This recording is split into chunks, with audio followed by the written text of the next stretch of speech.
ആനകളിടഞ്ഞ് ഉത്സവപ്പറമ്പുകളിൽ ചോര ചിതറുന്നു. 5 വർഷത്തിനിടയിൽ ആനക്കലിയിൽ പൊലിഞ്ഞത് 24 ജീവൻ. കർശന നിയമനിർമ്മാണം വേണമെന്ന ആവശ്യം ശക്തം. ദുരന്ത സാധ്യതകൾ വിളിച്ചോതി മുരളി തുമ്മാരുകുടിയുടെ ഫേസ്ബുക്ക് പോസ്റ്റ്.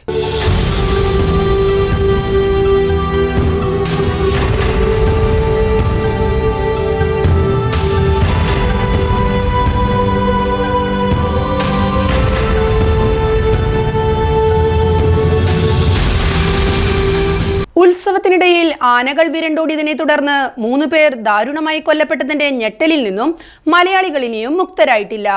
കോഴിക്കോട്ട് കുറുവങ്ങാട് മണക്കുളങ്ങര ക്ഷേത്ര ഉത്സവത്തിനിടയിലാണ് എഴുന്നള്ളിപ്പിനെത്തിയ ആനകൾ വിരണ്ടോടിയത്. മരണത്തിന് പുറമെ 30-ലധികം പേർക്ക് ഗുരുതരമായി പരിക്കുമേറ്റിട്ടുണ്ട്. കേരളത്തിൽ ഉത്സവകാലം ആരംഭിക്കുന്നതോടെ ആനയിടയുന്നതും ഒട്ടേറെ പേർ കൊല്ലപ്പെടുന്നതും അടുത്ത കാലത്തായി ഏറി വരികയാണ്. ഔദ്യോഗികമായ കണക്കുകൾ പ്രകാരം നാട്ടാനകളുടെ ഇടച്ചിൽ മൂലം കഴിഞ്ഞ 5 വർഷത്തിനുള്ളിൽ 24 പേർ കൊല്ലപ്പെട്ടിട്ടുണ്ട്. കാട്ടാനകളുടെ ആക്രമണത്തിൽ ജനങ്ങൾ കൊല്ലപ്പെട്ടാൽ രൂക്ഷ പ്രതികരണങ്ങൾ ഉയർത്താൻ രാഷ്ട്രീയ സാമൂഹ്യ സംഘടനകൾ രംഗത്തെത്തുന്നത് പതിവ് കാഴ്ചകളാണ്.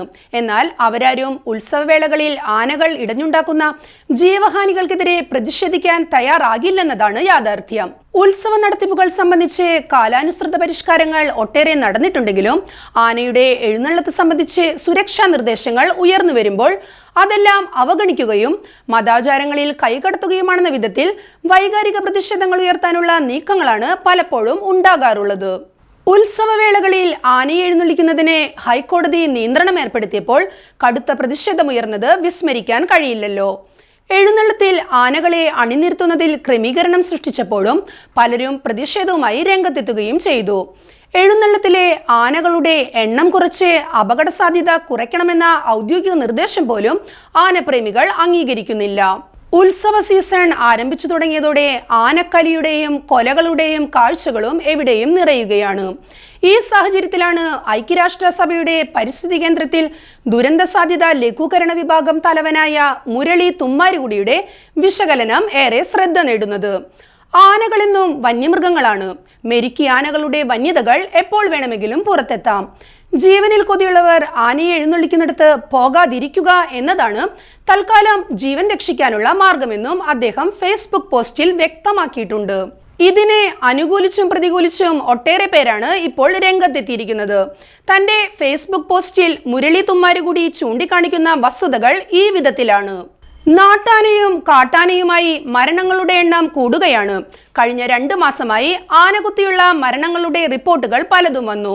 വാസ്തവത്തിൽ കാട്ടാന നാട്ടാന എന്നുള്ള പ്രയോഗം തന്നെ തെറ്റാണ്. എല്ലാ ആനകളും വന്യമൃഗങ്ങളാണ്. ഇണങ്ങിയ ആനയില്ല. മെരുക്കി നിർത്തിയിരിക്കുന്ന ആനകൾ മാത്രമേ ഉള്ളൂ. അതിന്റെ വന്യത എപ്പോൾ വേണമെങ്കിലും പുറത്തെടുക്കാം. ഒരു കാലത്ത് മനുഷ്യന് ചെയ്യാൻ ബുദ്ധിമുട്ടുണ്ടായിരുന്ന കാര്യങ്ങൾ അത് യുദ്ധകാലത്തും സമാധാനകാലത്തും ചെയ്യാൻ വേണ്ടിയാണ് ആനകളെ മെരുക്കിയെടുത്തത്. ഇപ്പോൾ ആ കാലം മാറി. ആനകൾ ചെയ്തുകൊണ്ടിരുന്ന ജോലികൾ അത് യുദ്ധകാലത്തെ ആയാലും സമാധാനകാലത്തെ ആയാലും ചെയ്യാനുള്ള യന്ത്രങ്ങൾ ഇപ്പോൾ നിലവിലുണ്ട്. എന്നാൽ പഴയ കാലത്ത് അനാവശ്യമായി ഉണ്ടാക്കിയെടുത്ത ശീലം ഇപ്പോഴും മനുഷ്യൻ ഉപേക്ഷിച്ചിട്ടില്ല. ആണാനകളെ ഉത്സവങ്ങൾക്ക് എഴുന്നള്ളിക്കുന്നതാണ്. അതിന് ഇന്ത്യയിൽ മതഭേദമില്ല. കഴിഞ്ഞ 1 മാസത്തിനിടയിൽ പല ഹിന്ദു, മുസ്ലിം, ക്രിസ്ത്യൻ ആഘോഷങ്ങളുമായി ബന്ധപ്പെട്ട് ആനയെ കൊണ്ടുവന്നു. ആന ഇടഞ്ഞു, ജീവഹാനി ഉണ്ടായി. എന്നാണ് ഈ ആനയെ കൊണ്ടുള്ള എഴുന്നള്ളിപ്പൊക്കെ ഉണ്ടായതെന്ന് കൃത്യമായ രേഖകളില്ല. എന്നാൽ ഇനി ഒരു 50 വർഷത്തിന് ശേഷം അതുണ്ടാകില്ല എന്ന് ഉറപ്പാണ്. അപ്പോൾ പിന്നെ അറിയേണ്ടത് ആരാണ്, ഏത് കരക്കാരാണ് ഈ പരിപാടി ആദ്യം ഉപേക്ഷിക്കുക എന്നതാണ്. ഓരോരുത്തരായി മാറും, ഉറപ്പാണ്. പക്ഷേ അതുവരെ മരണങ്ങൾ തുടരും. ജീവനിൽ കൊതിയുള്ളവർ ആനകളെ എഴുന്നള്ളിക്കുന്നിടത്ത് പോകാതിരിക്കുക എന്നതാണ് തൽക്കാലം ജീവൻ രക്ഷിക്കാനുള്ള മാർഗമെന്നാണ് മുരളി തുമ്മാരുകുടിയുടെ കുറിപ്പ്. ഭക്തിയും ആധ്യാത്മിക പരിവേഷവും സൃഷ്ടിച്ച് ആനക്കലിയെ ലഘൂകരിക്കാനുള്ള നീക്കങ്ങൾ ഇനിയും അരങ്ങേറുമെന്നതുറപ്പാണ്. തുമ്മാരുകുടിയെ പോലെയുള്ള വിദഗ്ധർ ചൂണ്ടിക്കാണിക്കുന്ന ജാഗ്രതാ നിർദ്ദേശങ്ങളെ അവർ അവഗണിക്കുകയും ചെയ്യും. എന്നാൽ വോട്ട് ബാങ്ക് രാഷ്ട്രീയത്തെ ഭയക്കാതെ ശക്തമായ ഇടപെടലുകൾ നടത്താൻ ഭരണാധികാരികൾ തയ്യാറാവുക തന്നെ വേണം. ഉത്സവ പറമ്പുകൾ കൊലക്കളങ്ങളായി മാറുന്ന സാഹചര്യത്തിൽ കർക്കശ നയങ്ങൾ കൈക്കൊള്ളേണ്ടുന്ന സമയം ഇപ്പോൾ തന്നെ അതിക്രമിച്ചിരിക്കുകയുമാണ്.